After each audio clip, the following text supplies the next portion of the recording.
बिस्मिल्लाहिर्रहमानिर्रहीम। अस्सलाम वालेकुम दोस्तों, अपनी नेक्स्ट वीडियो के साथ आपको वेलकम करता हूँ अपने इस चैनल में। उम्मीद है आप सब खैरियत से होंगे। आज की वीडियो, आज की न्यूज़ काफ़ी ज़्यादा अहमियत की हामिल है, क्योंकि इसमें तमाम वो क्वेश्चंस, तमाम वो कमेंट्स को कवर करने की कोशिश करूँगा जो कि आप अमूमन तौर पे काफ़ी हफ़्तों से कर रहे हैं।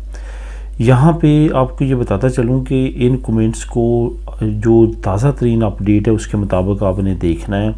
एक वीडियो जो मैं 1-2 हफ़्ते 3 हफ़्ते पहले मैंने अपलोड कर दी होती है, अगर वो वीडियो आज आप देखते हैं तो उसके रिज़ल्ट्स उस वक्त तो इम्प्लीमेंट हो रहे होते हैं, लेकिन आज इम्प्लीमेंट नहीं हो रहे होते हैं। इसके साथ साथ आपको कुछ नई अपडेट जो हैं वो भी जैसे जैसे आती हैं वो फ़ौरन आप लोगों के साथ शेयर करता हूं।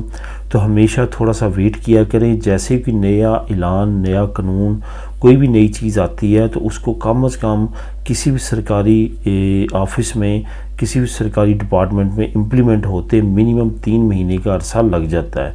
इस वजह से जल्दबाजी में जब आप उसका पता करते हैं तो ऑफिस को भी मालूम नहीं होता।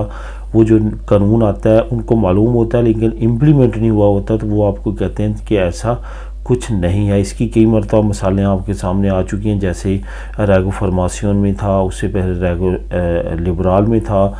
तो ऑफिस ने यही कहा था ख़ास तौर पे एक्स्ट्रा एरिया में कि ऐसी कोई भी चीज़ नहीं है, लेकिन बाद में वो इम्प्लीमेंट हुई तकरीबन 3 महीने के बाद।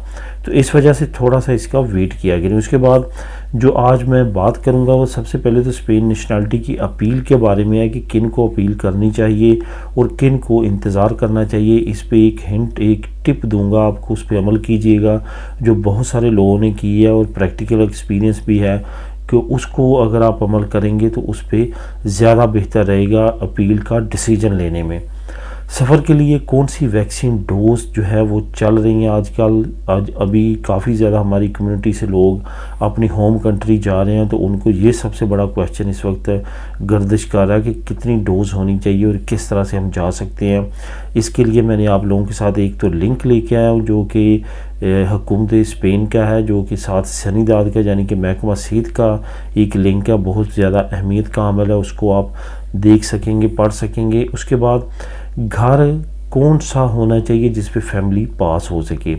बहुत सारे लोग बहुत मोटी रकम, बड़ी रकम खर्च करते हैं। आपको मालूम है कि घर लेना इस वक्त काफ़ी ज़्यादा मसला मसाइल है, घर नहीं मिल रहे, तो वो जो है वो घर ले लेते हैं, बाद में उनकी फैमिली पास नहीं होती। वो क्यों कर नहीं होती?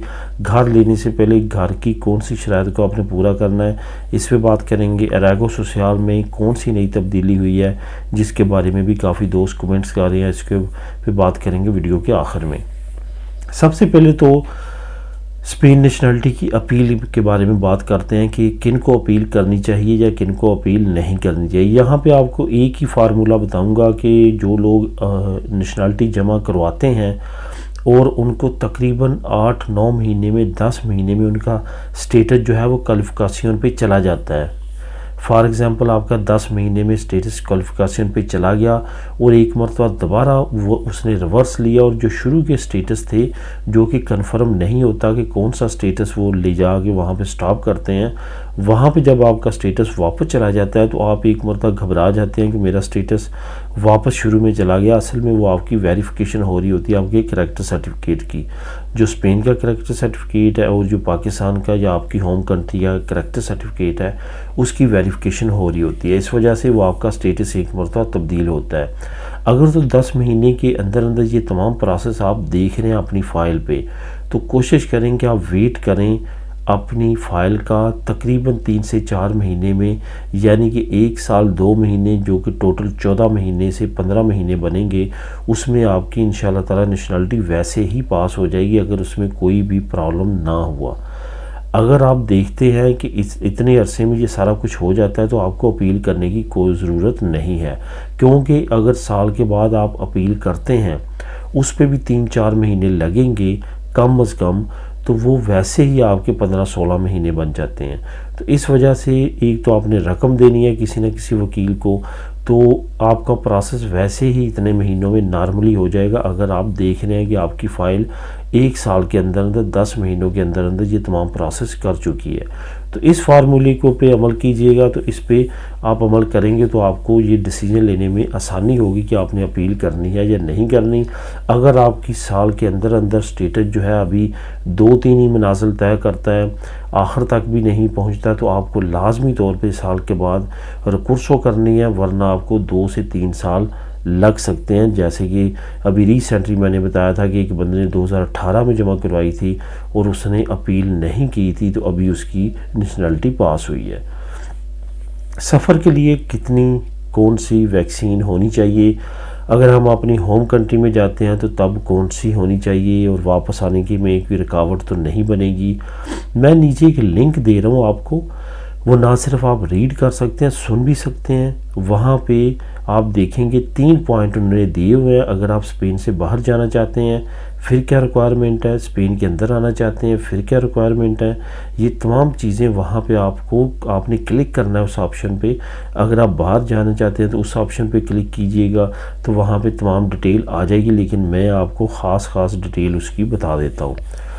नंबर 1 तो आपकी कोई भी रिक्वायरमेंट नहीं है, आप रेजिडेंट कार्ड होल्डर हैं या नेशनलिटी होल्डर हैं यूरोपीय यूनियन के, स्पेन के, तो आपके लिए एक तो वो चीज़ है कि आप यहाँ के रहायशी हैं, आप पे वो रूल रेगुलेशन नहीं लागू होंगे जो एक विज़िट पे आने वाले के लिए होंगे या किसी भी गैर मुल्की के लिए होंगे जो कि यहाँ पे कुछ देर के लिए आएगा। एक तो ये चीज़ है। दूसरी चीज़ ये है कि स्पेन ने रिस्ट्रिक्शन जो है वो ख़त्म कर दी हैं, सिर्फ और सिर्फ कोविड सर्टिफिकेट मांगता है। कोविड सर्टिफिकेट जो है उसमें यही डिटेल होती है कि आपने कितनी वैक्सीन लगाई है।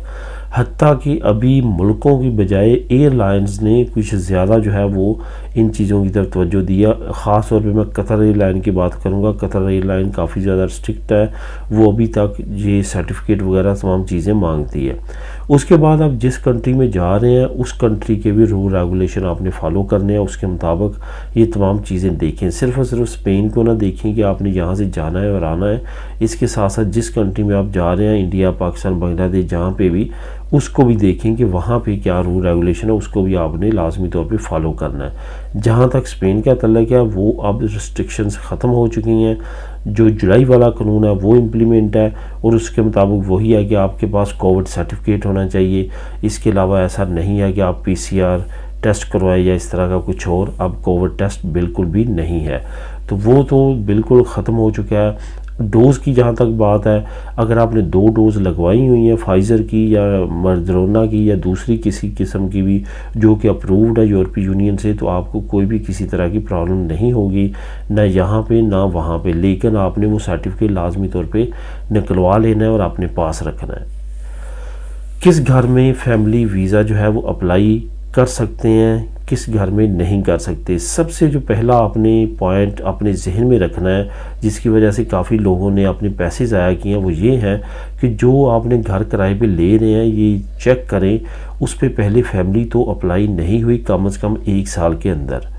कुछ लोगों ने या बिज़नेस बनाया हुआ, वो कॉन्ट्रैक्ट सेल करते हैं, एक फैमिली के अभी पास होते हैं तो दूसरे बंदे को कॉन्ट्रैक्ट दे देते हैं, तो इस तरह से भी मसला बन रहा है और काफ़ी लोगों ने इस पे जो है वो अपने फैमिली के डॉक्यूमेंट गंवाए हैं। यानी कि वो बड़ी रकम दे के उन्होंने कॉन्ट्रैक्ट लिए हैं, घर लिए हैं और बाद में उनका जो है वो पास नहीं हो सका। इसके बाद जो दूसरा बड़ा पॉइंट है वो यह है कि घर की कंडीशन ऐसी होनी चाहिए जिसमें गर्म और ठंडे पानी का लाजमी तौर पे इंतज़ाम होना चाहिए। कमरे जो हैं वो साफ़ सुथरे होने चाहिए। फैमिली रखने के लिए जो लवाजमात होते हैं आमतौर पे घरों में वो लाजमी तौर पे होने चाहिए, क्योंकि एक स्पेशल जन्नी दाद का जो जिस एरिया में भी आप रहते हैं, कुमनी दाद में या जन्नी दाद में, तो वहाँ से लाजमी तौर पे एक उनका रिप्रेजेंटेटिव आता है, आपके घर को विज़िट करता है, उसके बाद आपको जो है वो इन्फॉर्म में देता है घर के जो आपने बाद में इस तरह एरिया में जमा करवाना होता है। तो घर को लेने से पहले इन तमाम चीज़ों का ख़ास तौर पे ख्याल रखें कि घर इस काबिल है कि वहाँ पे फैमिली रखी जा सके, तभी घर लें, वरना आपके तमाम जो एडवांस वगैरह है, रकम वगैरह, वो ज़ाया हो सकती है।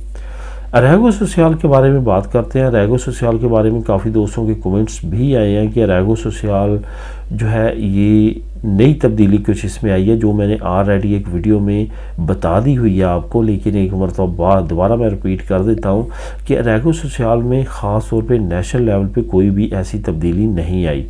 ये सिर्फ़ और सिर्फ जो जनी दादी कतलूनिया है, कतलूनिया में एक नया फार्मूला देखा जा रहा है जो कि अभी टेस्टिंग मोड पे है। वो ये है कि जो लोगों के कॉन्ट्रैक्ट वगैरह कंपनियों के लोग लगा रहे हैं उनको में कुछ रायत दे के देखी जाए कि उनके कॉन्ट्रैक्ट में वो चीज़ें ना रिस्ट्रिक्टली देखी जाए जो पहले देखी जाती थी।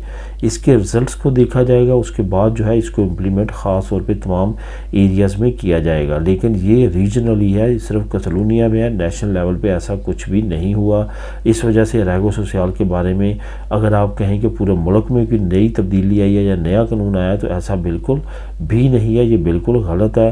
सिर्फ और सिर्फ टेस्टिंग मोड में कतलूनिया में कुछ इलाकों में, कुछ कस्तराख एरिया में इस कानून को इम्प्लीमेंट किया गया है। जैसे कि नई अपडेट्स आएंगी वो भी आप लोगों के साथ शेयर करूंगा। तो दोस्तों ये थे आज के आप लोगों के कमेंट्स के आंसर और इन्फॉर्मेशन।